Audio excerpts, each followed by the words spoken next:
Hello and welcome to Recap Radio. I'm Diego Cupolo, Editor-in-Chief of Turkey Recap, and this is our show about Turkish politics and foreign policy. In 2026, politicians speak directly to the public through social media, and AI summaries round up the rest of the news for free. So who needs a journalist? Reporting has never been easy. That's more true in Turkey, and it's especially true in Turkey today, thanks to changing media habits and waves of free speech restrictions over the last 15 years. To do a health check on journalism in Turkey, I spoke to Kaya Genç, a longtime reporter and author of several books, including The Lion and The Nightingale, A Journey Through Modern Turkey. He might also be the last freelance journalist in Turkey, at least for English-language publications, which are covering the country less and less as a shrinking number of news outlets face a growing number of restrictions and difficulties in everyday reporting activities like interviewing government officials. We cover all that and much more in this podcast. Let's get into it. But thank you for joining us, Kaya. Thank you, Diego. Great to be here. First question, to dive right into it. When people think about journalism in Turkey, they think about how many people are in jail, free speech, restrictions. They think about a lot of risks. So our first question comes from Emily, our deputy editor. How do you speak your mind and stay out of jail? Yes, that's a great question.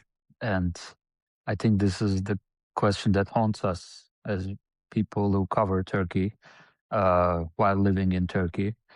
It's a kind of mystical force. We don't know whether we are crossing the line or whether we are in the safe. And I think we are all trying to guess. And there's always this image of the Soviet composer Shostakovich, waiting near the door at night with his suitcase packed because he thinks anytime he can be arrested. And I think some people feel like that, especially investigative reporters who are working for Turkish venues, the ones that are left, the independent ones that are left. So it's really tough job to write on Turkey. But as you find your tone and as your sources, I think it gets better as you find your footing. Not that the political atmosphere changes dramatically. It sometimes relapses a little bit, and sometimes it's harder. And I think you readjust. And so it's a kind of dance. You know that some things are easier to say according to the political situation. For example, at the moment we have the Kurdish opening, the Kurdish peace process, whatever you call it, the açılım. And of course, it's easier to talk about Kurdish history, Kurdish concerns, but sometimes it's very difficult to talk about these issues. And then as Turkey becomes more presidential, I guess, and the more Turkey's agenda is set by the president's office,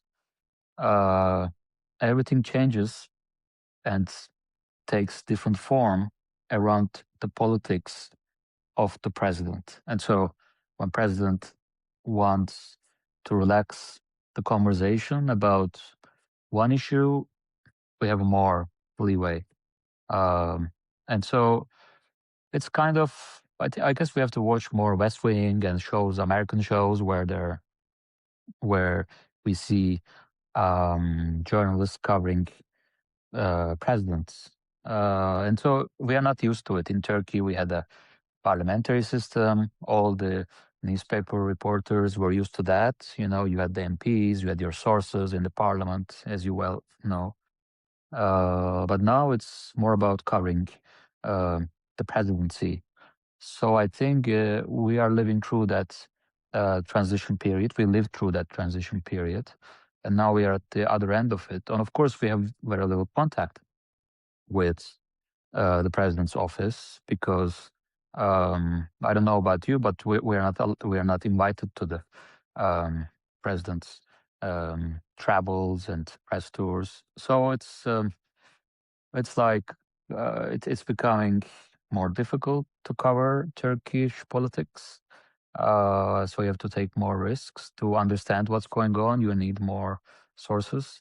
But I like the challenge, and I'm always in awe of Turkish investigative reporters who are looking at all the court reports, police reports, and everything to cover a story. And we really have great reporters here. So it's a shame that the number of people who are getting prosecuted for their journalism remains so high. Mhm. Yeah, and to back up a bit, why did you get into journalism or writing in the first place? Can you just give a brief overview of your career? What interested you in this arena? Yeah, sure. I studied English literature, and I wanted to be a scholar, English literature scholar. And my field of um, main interest was late Victorians, people like Oscar Wilde, John Ruskin, lots of writers who defined themselves through their reviews, art about with their writings on art. So I was very interested in writing about art in Turkey, writing about books in Turkey, and I saw always myself as an essayist. Even from high school, I loved writing essays, and I always could invent myself while writing my essays for different teachers and then for different publications. So I loved that. Um, but then uh, in mid 2010s, the political situation in Turkey became so radically different that I shifted my attention to politics as well, because I was always covering contemporary artists, novelists, poets, and now things were happening to these people. Those people were very much on the front lines of the of the political upheaval that Turkey was experiencing. And the more I covered their works, and the more I covered their what they were doing, the more I became involved in politics. And of course, you're always concerned if your colleagues or if people you are writing about get into trouble because of censorship or because they sign a petition. And then if we say uh, you have to be a good friend in bad times as well. Like when an artist does a big show in a big institution, you can cover that. That's easy. But when that artist is locked up, when they get into trouble for something they say, you have to continue the friendship. So I think for me, writing is about friendship, about love for the subjects. And my subjects have always been artists and writers. And I've never felt particularly good about politicians, um, especially professional politicians. So I've always tried to be on the side of the artists and those who are not part of the system. So I guess around the time of Gezi protests in 2013, I became more involved in covering Turkish politics. Mhm, mhm. And just what outlets did you start on? Because you write for both Turkish and English language outlets, and I like to call you one of the last freelance journalists in Turkey because there's not so many people writing as much as you in English on Turkey at this point, unless they're correspondents, right? Am I wrong?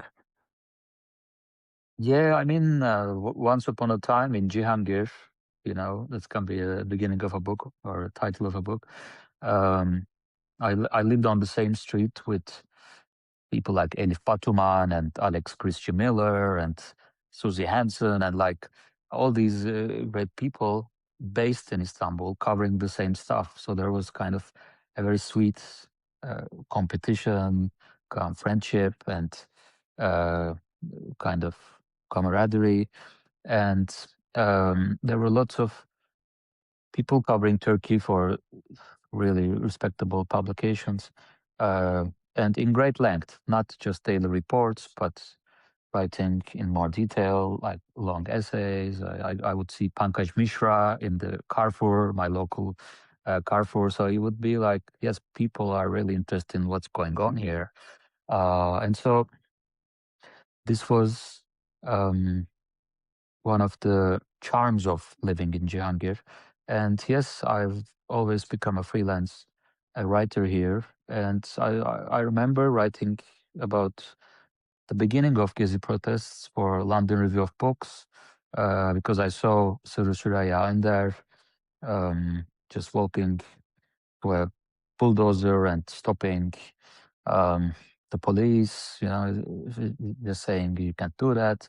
And I remember like taking a walk and seeing that reality around me. And for me, British publications in the beginning were more prominent for me because I've always been involved in freedom of expression violations in Turkey. I've been a contributing editor for Index on Censorship for the last 15 years. So there's always this concern, people should be free to express their opinions. They shouldn't be attacked on the street and locked up. But also, I was a very fierce Marxist in my youth, in high school.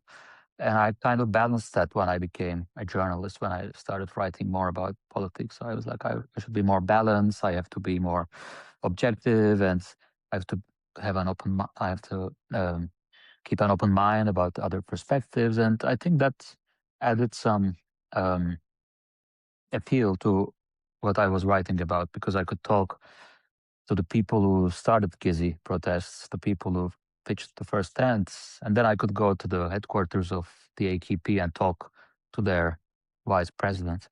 And I like that kind of freedom of movement in between different poles and circles. Sorry. And then I wrote a book called Under the Shadow, which is all about Gezi protests, but then about the kind of historical currents in Turkey, the kind of where does the AKP people come from, and where do the Gezi people come from? And I had my own historical ideas about it. And how can we identify that kind of divide? Because in the UK, you can say, oh, the Tory tradition and the Labour tradition. And in the US, you have the Democrats and the Republicans. And in Turkey, what do we have? And so for me, the dividing issue was the Tanzimat reforms of 1839 and how people reacted to it. Some people embraced those reforms, those westernizing reforms, and others built an ideology around countering those reforms. So Under the Shadow was much about that. And I wanted to be very sympathetic to both sides, because I thought there were these kind of bookworms who are reading these thoughts about Ottoman history and Turkish politics and then going to the street to express themselves. But the more I lived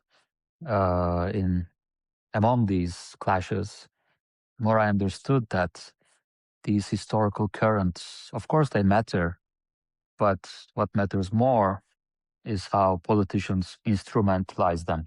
They can use those historical ideas and conflicts to just put forward with new political ideas, which can be very dangerous.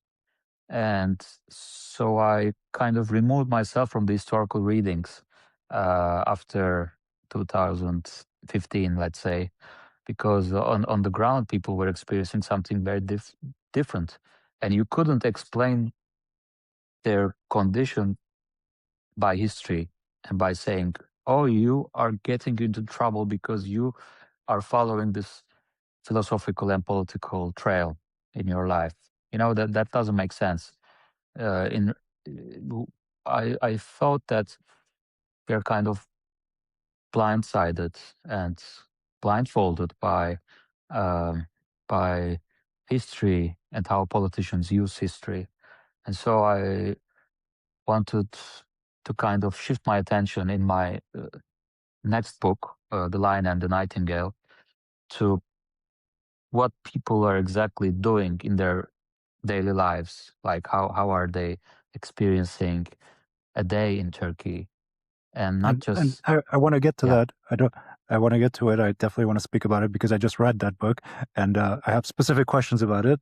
But before we do that, can I just interrupt you to say that I think now that you're talking, it reminds me that I think it's your use of history in your writing that really makes you stand out when I'm reading, when I'm comparing you to other Turkish journalists, right? Because I feel like you have this detachment that I don't see many people take from the history. Many people use history emotionally, but you just kind of say things happened, and some things that the Ottomans did were good, some of them were bad.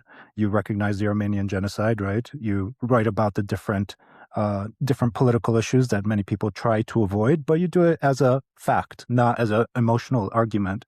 Uh, am I characterizing your stance correctly? Yeah, I mean, at one point, people began to call me um, historian. You know, they were saying an essayist, and then a novelist, and then a historian. I don't know which I am, but for me, the historical overview really matters.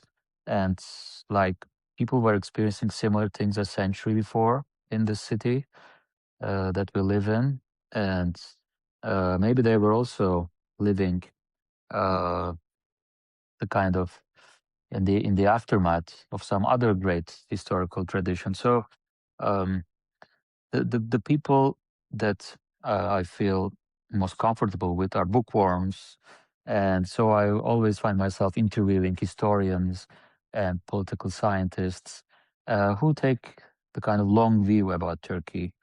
And during the Gezi protests, I also remember how the kind of what we call the 78 generation of leftists, they were advising the young people to take the long view as well, because you know you're not um, struggling against a particular government or politician. This is about something bigger. You know, this is the Turkish state and the tradition of dissent. You know, you find it in the novels of Yaşar Kemal. You find it in the poems of Nazım Hikmet. You go to Sheikh Bedrettin. You go to the Middle Ages. You know, don't be impatient. You know, you just be on the right side, but don't expect change very soon. You know, some things happen incrementally. For example, we remember Sürü Süreyya Önder, the great Sürü Süreyya Önder, who gave a wonderful scolding to a politician who used the word homosexual in a negative way in the parliament. And you know, he was the speaker of the parliament, and he said, "Don't talk about homosexuals like that, Mister um, Mr. Politician. You know, this can lead to hate crimes." And we have lived long enough to see that kind of talk coming from the speaker of the Turkish parliament. And, you know, there's always something really, I think, exciting happening in the field of politics. But of course, it's a long struggle. And I always try to convey that in my writing. So that's why I tend to write longer and longer essays. I hope I'm not being long-winded in my speech as well, but I'm asking editors to give me more words and more pages to explain those things. Well, I mean, to talk about the Lion and the Nightingale, I thought it was a good length, not too long. I didn't feel it was too long. And you really do a good job of bringing together many characters and narratives of different people and how they're experiencing Turkey during one of its most violent periods, right, in the Republican history between 2016 and 2017, which is also the same time that I got to know Turkey. That's when I really began to understand Turkey. I moved here permanently in 2015. So that was really what I believed Turkey was. Obviously, that's not how it always was. And you were here before, and you saw these more optimistic days in the 2000s. You wrote that we used to have pride marches until 2014. Turkish columnists used to discuss the Armenian genocide. They used to discuss Kurdish rights. That kind of changed, right, after those double elections in 2015 and then the failed coup in 2016 and then everything that happened afterwards. So many people probably ask you the same question. They often ask me, what changed, right? I wasn't here, so I can't answer that question. So what do you think happened to that optimism of the early 2000s in Turkey? How do you explain it when people ask you? Yeah, what changed is the change stopped. Some people didn't want the change to happen so dramatically. And, you know, when something is changing and when you try to stop it, there's a big clash. And if Turkey wasn't changing that rapidly, I think that clash wouldn't happen. The pace of change was unexpected. Suddenly everyone was talking about their intersectional concerns. And I guess it was a moment where all these concerns came together, all these people showed up to show their concerns together, and the system was just not ready for it. uh, at least not to the representation of those concerns. If you were a scholar, you were seeing that the scholarship about Turkey has changed dramatically, and the things that made us mad about how Turkish history was discussed was no more. It was turned into something very eccentric, um, and there was this big change in academic writing, yes, but on the street, on the activist level, on the daily life level, the change was simply too much for the establishment. And of course, some people say the government is a victim of its own success. There's always these formulations like, oh, the government was so reformist and so revolutionary that it couldn't then deal with the consequences. But I don't think they were that reformist and revolutionary. It was just that people wanted the kind of establishment to just give them some space, because since 1980s, you look at the history of Istanbul's culture scene, for example. The junta comes and closes the Cinematheque.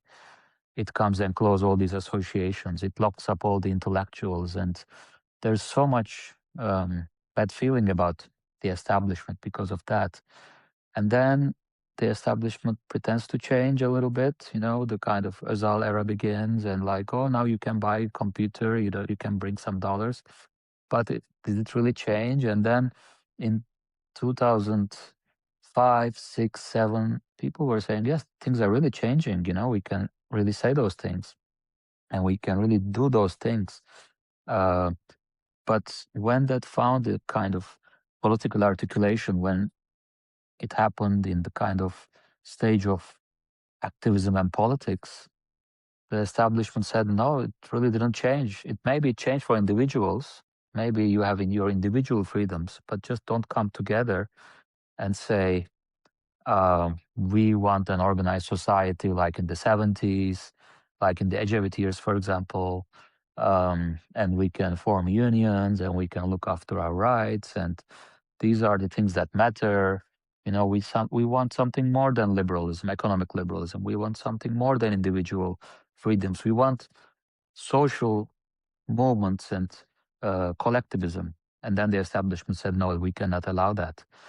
Because the first reaction to the May Day events and the Pride events was, people can't shop if you do those things. They're not allowing our great shopkeepers to work.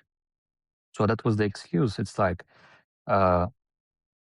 commerce is more important than activism and your historical concerns that you want to voice. We know you cannot celebrate May Day in Taksim since the late 1970s.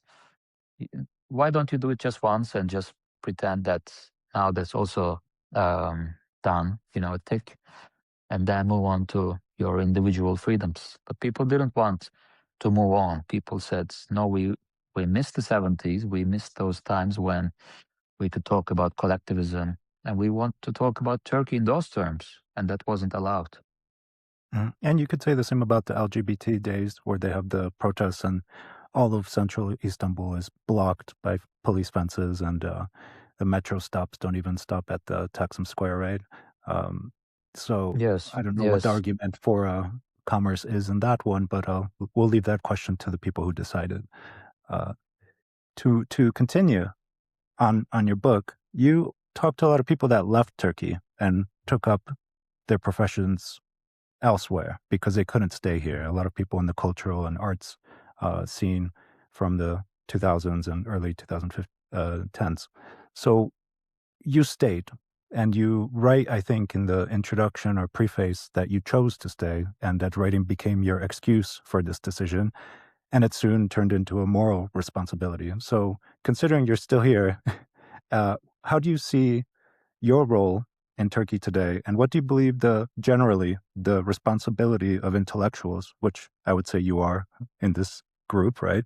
What is the responsibility of intellectuals when their home country slides towards autocracy? Yeah, I think our responsibility is just to say it as it is. That's the big challenge, and not just talk about how this is all a reflection of history and geopolitical concerns. And we have to be humanists. We have to understand that people are suffering because of this clash of these big ideas, and the responsibility is just to say the truth. There was a shooting in Minnesota, let's say an execution in Minnesota of a young poet. And you can be postmodern about it. There's two sides to that story. There are two videos, there are two points of view. Let's give people these two clouds of information and let them decide which one is the accurate one. But you are not an intellectual if you're doing it. If you are really concerned about ethics and truth and justice, you have to say it as it is, and it's not difficult. You can see what's going on. If there's an execution, uh, you have to say it's an execution. In Turkey as well, there's so much pussyfooting and so much sweet words about what's going on, but there's also exaggeration and hype. That also we have to be concerned about. Sometimes a new reporter comes to Istanbul and says, "Oh, this is fascism I'm seeing at the moment," and then we're like, "Oh, brother, you should have seen a decade ago." Um, so we always need to keep things in perspective, but also say what is really going on, and we need, as writers and intellectuals, to support each other to put out these reports of truth, because we don't have the venues anymore. When I started journalism, I started in Newsweek in Turkey. Newsweek came to Turkey. We were kind of trained by American editors about how to write the story, how to write the beginning. And I was 25. And there were so many venues in Turkey that you could put your truth out. And my first task as a writer, I was 27, was to write about the newspaper Agos for the first anniversary of Hrant Dink's assassination. So I went to the Agos offices and talked to his family and his colleagues, and I wrote a report about what living in that office was like in the year following Hrant Dink's assassination. So you have to report these things. Uh, it's very grim, and it's not something nice to write about. There's no like colorful, nice message coming out of it. It's very grim. It's very sad, and you have to have the kind of mental capacity and emotional capacity to be openly willing to write about it, because it's very depressing. We cover the earthquake. We write about death and death and death, so many deaths, and uh, you have to keep on doing it for a long time, because what the government doesn't want us to do is to continue covering what's going on here. So I think we need to support each other through interviews like this, through the great work you're doing, like telling us that there are journalists here, there are people observing what's going on, and they're not buying the lies, and they're understanding what's really hurting. So we just have to be truthful about what's happening, uh, because we are writers. It's not about being an essayist, a historian, a novelist. It's about writing what's going on, and we are keeping that tradition. And Right. so I think that's our main responsibility. And as writers, we don't have the privilege to write lies. Maybe social media is doing it. Maybe it will do it even more professionally. But we just have to say, this is an execution. This is a massacre. This is unlawful imprisonment. This is not. This is injustice. We just have to not um, forget these words and not stop using them, because these words are ancient, and they're here in our arsenal to use. We only have these words. No other instrument exists for us. Yeah, and I appreciate your openness in speaking about this. For the rest of this interview, I'd like to focus on your career and what you do as a journalist, what you've experienced as a journalist, because it is difficult to operate in Turkey. You mentioned not having access to the president or the ruling party, right? Neither do I. And oftentimes I feel like we are playing that old computer game called Minesweeper, where we're just trying to figure out what the story is by not stepping on it, right? You have to click around the boxes, maybe do some verification through different sources, but you can't get direct information from those who are making those decisions, right? It's very difficult to do that. So, in your book, Lion and the Nightingale, you wrote that to stay in Turkish journalism, you have to survive, and that people are making decisions about whether you can continue or not, whether it's not based on your capacity, right? There's editors, there's politicians. The keys are in somebody else's pocket on whether you're going to continue doing journalism. Uh, have you had any experiences where you had um, censorship on your work for Turkish media or English media? For English media, you cannot just write kind of unsupported claims about certain characters, certain institutions. So you have to do your fact checking. So for the English media, the editors push harder to get more sources, to get more statements. So nowadays, I'm covering more the art world and the culture workers, and the kind of um, the exploitation and the opacity, the increasing opacity in Turkey's art world. And I know that in Turkey, if you want access to art institutions, which I already had, by the way, like maybe 15 years ago, when I wasn't writing very critically about Turkey's art world. They invite you to lunches, to galas and dinners, and free breakfasts, and you have exclusive access to this person and that person, but that comes with a price. For access, you get the access you get, and then you can't be critical about the institution.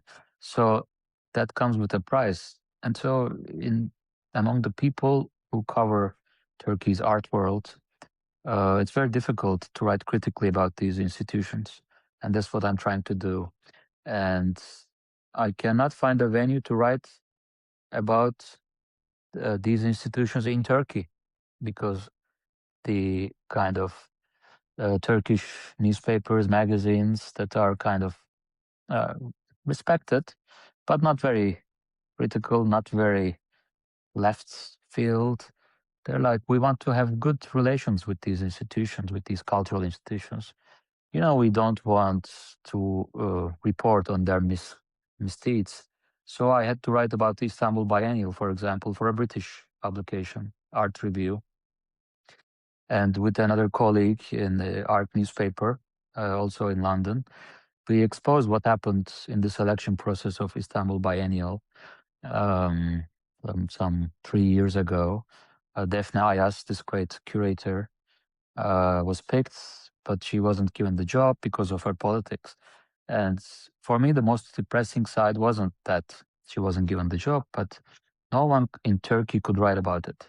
You know, so many people knew about this, and for 6 months, no one said a word about it in print or online. So this is very depressing. This is kind of Soviet style, uh, kind of separation between reality and representation, and so that's very depressing. And if you want to go to a gala dinner, if you want to be treated like um, someone very respectable by an institution, then don't get into this this job. It's not. This job is not about being treated and being served dinners and being given this treatment, these tours. It's about being critical. There's this Seymour Hersh documentary on Netflix where everyone is watching. People are like, "Oh, Seymour Hersh is such a great journalist. He's a great journalist, but he's a journalist. This is what journalists do." We are. Um, we don't have to be likable. We don't have to have good connections with institutions. However, well intentioned those institutions are, it's not our job to do PR. People love George Orwell and his mottos about PR and journalism, but and we're not friends with those institutions and the people who run them. We have to always have a critical distance. So this is what I'm trying to do, and it's very sad that we can't do it in Turkish language publications anymore. Yeah, definitely. You're speaking about access journalism and the problems of doing PR versus critical thinking, right? And what's our job? And I appreciate those distinctions. I wanted to talk about self-censorship because I think that the bigger thing that's happening in Turkey is what doesn't get published. Like you mentioned, for 6 months, nobody talks about a certain event or deal that occurred. So many times people don't want to talk to us, which I completely understand because they have their self-interest, they have families, they have to continue working, right? How do you navigate, because the sources you speak to, they do speak to you. How do you get people to open up, and have you faced a lot of difficulty in getting people to talk to you? And also, how do you deal with your own self-censorship, because it's just a natural instinct to preserve yourself, no? Yeah, I think you can tell it from this kind of pain in your stomach. You're like, this will hurt. This will not be good for my body, but you have to put it on the draft. And so for me, it's all about the first draft. And in the first draft, you put it very nakedly, and you use the harshest words and adjectives, and you're like completely uncensored. And then you say, okay, I'll read this again with a fresh pot of coffee, and I'll see if I was too harsh and everything. But then you have the kind of responsibility of your sources and contacts, because people come to you, people say, this happened in my institution and I want you to report it. And then you're like, oh, this is really bad that this happened with this institution and it really sucks. And now I'm going to write it. I'm going to take kind of responsibility myself because it will be published under my byline. But then it's my responsibility to say what's happened there. And then you put it, and then you ask the institution or the person for a response. This person says this happened. What do you think? These are not very nice processes, like psychologically, but there's also fun in doing it. This kind of excitement. And for me, if you don't feel that pain in your stomach, then you're self-censoring. Then you're like, I won't put it in my first draft. I won't put it anywhere. I'll keep it here, and then I'll decide whether to use it or not. And if you keep it there, it's not going out. I have to tell you, you'll be like, yeah, let it stay there. Let it stay kind of little secret in my mind. You have to just put it on the first draft. And for me, um, I think we have to be very willing to take risks, like personal risks, because people are taking risks, and something is happening to these people because they take risks. And as a writer, as a reporter, if you are like, oh, I won't touch that, or like, oh, I'm too afraid, and then don't do this job.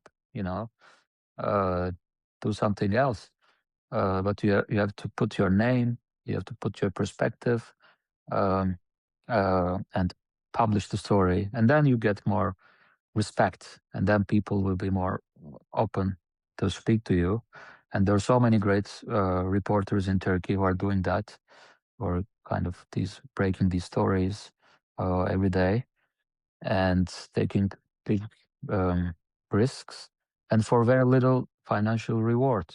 And I'm always amazed how people survive with these kind of payments in journalism in Turkey. Yeah. For people that don't know, journalism salaries are usually below minimum wage. I don't know how that works or how it's legal, but that seems to be a norm, even at major newspapers. To wrap, I want to ask one more question about your work as a journalist. I've been following you for a long time. If I had to close my eyes and think about what you tend to cover, there's two big categories that I see, or three. Workers' rights. You do a lot of workers' rights, arts and culture, and also the people and places that are trying to protect workers' rights and arts and culture in Turkey, right? Like the specific venues or groups that are working to continue a tradition that used to exist in some time or place. What drives you to these topics? You seem to be honed in on them. Yeah, the forces of destruction in the 2010s. We were writing about Robinson Crusoe bookshop on Istiklal Street. It's getting closed, and let's write kind of obituary for that. And then um, this other shop is closing, so let's write about that. So there was this kind of um, responsibility to write up about those things that were disappearing before our eyes, so that people can remember what they looked like. And for me, the people around me are talking about things that they're losing, or that they are anxious about, or they care for. And then I also care about these things. I also learn about what's happening to these things. And then my job is to write about these things, so that I keep them in kind of permanent record, as permanent record. And for the culture world, we had a kind of star system in the 2000s, like these kind of blockbuster shows and PR campaigns. And as a young journalist, I was also working um, in these kind of more uncritical representations of what's going on in Turkey. But I guess the more you grow up, the more youthful you become. And I turned to my kind of Marxist roots and workers' rights, injustice in the workplace, because it's happening all around us in such great scale. And so people just don't know who to talk to anymore, because these things, newspapers don't want to cover these things. They want to talk about concepts and ideas and history, but this person has been bullied, and this person has lost their job. This person has a problem with um, their sex operation. That this person has tortured. You just hear all these stories. And I guess if you tell a story to someone and they just keep it as a kind of secret, maybe that's a good friend, but that's not a good journalist. A good journalist doesn't keep it as a secret, because they know that you tell the story to them so that it reaches people. So we have to be good journalists, I guess. Yeah, I mean, if I can give my opinion, I believe what you're doing is showing people that these things exist in Turkey too, because many times foreign journalists focus on Erdogan and politics, but you offer that other window into the culture scene, into some things that really not many people are writing about in English, right? I feel like you're showing the world that these things exist here too. Is that a way to say what you're doing? Yeah, I mean, the politics in Turkey is replicated everywhere in different parts of Turkey, in the art world. It's the opacity in Turkey, the culture of secrecy in Turkey. It's invasive, and it's fighting against people like us. It wants to destroy us. It's just wants to be a country of press releases and statements. Press releases and statements. We don't trust them. They're just words, words, words. We don't take them seriously. So We just have to insist on not accepting what's coming from the authorities, not only in politics but also in institutions um, that we think are maybe more progressive than the politicians, but maybe they're also replicating the same patterns. Thank you again for doing this. Much Thank appreciate you, your time. Diego. Thank you, Diego. Great to talk to you. Good luck in the year ahead. Thank you. You too. That was Kaya Genç, a journalist and author of several books, including The Lion and the Nightingale, A Journey Through Modern Turkey. This podcast is a production of Turkey Recap, a newsletter on Turkish politics, foreign policy, and business. If you like what you heard, visit turkeyrecap.com for more coverage from right here in Ankara. Turkish language readers and listeners can also follow our political coverage at studiorecap.com. We invite feedback, send us suggestions or questions by email at info@turkeyrecap.com. Stay safe, stay well, and see you next time.